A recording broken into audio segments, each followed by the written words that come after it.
Numbers chapter 14, Holman Christian Standard Bible. Then the whole community broke into loud cries, and people wept that night. All the Israelites complained about Moses and Aaron, and the whole community told them, "If only we had died in the land of Egypt, if only we had died in this wilderness. Why is the Lord bringing us into this land to die by the sword?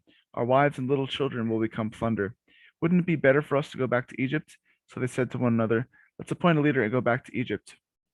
Then Moses and Aaron fell down with their faces on the ground in front of the whole assembly of the Israelite community. Joshua son of Nun and Caleb son of Jephunneh, who were among those who scouted out the land, tore their clothes and said to the entire Israelite community, "The land we passed through and explored is an extremely good land. If the Lord is pleased with us, he will bring us into this land, a land flowing with milk and honey, and give it to us. Only don't rebel against the Lord, and don't be afraid of the people of the land, for we will devour them. Their protection has been removed from them. The Lord is with us. Don't be afraid of them." While the whole community threatened to stone them, the Lord appeared to all the Israelites at the tent of meeting. The Lord said to Moses, "How long will these people despise me? How long will they not trust in me, despite all the signs I performed among them? I will strike them with a plague and destroy them. Then I will make you into a greater and mightier nation than they are." But Moses replied to the Lord, "The Egyptians will hear about it. For your strength you brought up this people from them. They will tell it to the inhabitants of this land. They have heard that you, Lord, are among these people, and how you, Lord, are seen face to face, how your cloud stands over them, and how you go before them in a pillar of cloud by day and a pillar of fire by night. If you kill this people with a single blow, the nations have heard your fame will declare, 'Since the Lord wasn't able to bring this people into the land he swore to give them, he has slaughtered them in the wilderness.' So now, my Lord, may my Lord's power be magnified just as you have spoken. The Lord is slow to anger and rich in faithful love, forgiving wrongdoing and rebellion, but he will not leave the guilty unpunished, bringing their consequences of the father's wrongdoing on the children of the third and fourth generation. Please pardon the wrongdoing of this people, in keeping with the greatness of your faithful love, just as you have forgiven them in Egypt until now." The Lord responded, "I have pardoned them as you requested. Yet surely as I live, and as the whole earth is filled with the Lord's glory, none of the men who have seen my glory and the signs I performed in Egypt in the wilderness, and have tested me these 10 times and did not obey me, will ever see the land I swore to give their fathers. None of those who have despised me will see it. But since my servant Caleb has a different spirit and has followed me completely, I will bring him into the land where he has gone, and his descendants will inherit it. Since the Amalekites and Canaanites are living in the lowlands, turn back tomorrow and head for the wilderness in the direction of the Red Sea."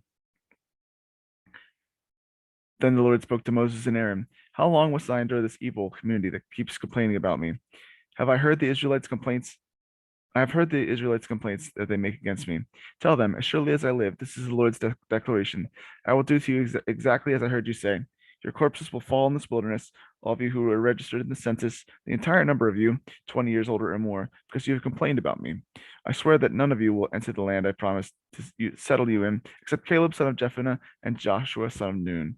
I will bring your children, whom you said would become plunder, into the land you have rejected, and they will enjoy it. But as for you, your corpses will fall in this wilderness.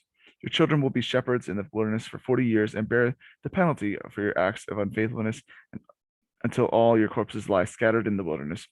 You will bear the consequences of your sins 40 years based on the number of the 40 days you scattered the land, and a year for each day. You will know my displeasure. I, Yahweh, have spoken. I swear that I will do this to the entire community that has conspired against me. They will come to an end in the wilderness, and there they will die. So the men Moses sent to scout out the land, and who returned and cited the entire community to complain about them by spreading a negative report about the land. Those men who spread the negative report about the land were struck down by the Lord. Only Joshua son of Nun and Caleb son of Jephunneh remained alive by those men who scouted out the land. When Moses reported these words to all the Israelites, the people were overcome with grief. They got up early the next morning and went up to the ridge of the hill country, saying, "Let's go to the place as the Lord has promised, for we were wrong." But Moses responded, "Why are you going against the Lord's command? It won't succeed. Don't go, because the Lord is not among you, and you will be defeated by your enemies. The Amalekites and Canaanites are right in front of you, and you will fall by the swords. The Lord won't be with you since you have turned from following him." But they dared to go up to the edge of the ridge of the hill country, even though the ark of the Lord's covenant and Moses did not leave the camp. Then the Amalekites and Canaanites who lived in that part of the country came down, attacked them, and routed them as far as Hormah.